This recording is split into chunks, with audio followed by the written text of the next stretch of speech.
नमस्कार, सुप्रभात, good morning. मी दीपक पळसुले. सकाळचे 10 वाजता बुलेटिनमध्ये आपल्या सगळ्यांचं स्वागत. आणि बुलेटिनच्या सुरुवातीला आजच्या दिवसभरातली सगळ्यात मोठी आणि महत्त्वाची बातमी, अर्थात राज्य मंत्रिमंडळ विस्ताराची. राज्य मंत्रिमंडळाच्या विस्तारात आज 39 मंत्री शपथ घेणार आहेत. भाजपकडून 19 आमदारांना मंत्रिपदासाठी फोन गेलाय.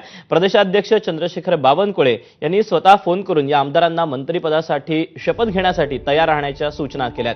भाजपच्या वाटेला मुख्यमंत्री देवेंद्र फडणवीसांचं 20 मंत्रिपदं आली आहेत. राष्ट्रवादी काँग्रेसचे 9 मंत्री आज शपथ घेणार आहेत.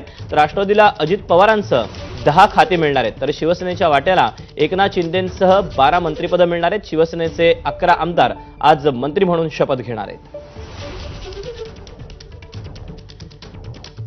दरम्यान कुणाला किती खाते मिळणार आहेत आपण त्यावर एक नजर टाकूया. भाजपला 21, शिवसेनेला 12 आणि राष्ट्रवादीला 10 अशी एकूण खाती असणार आहेत. कोणत्या पक्षाला किती खाती आपण जाणून घेतोय.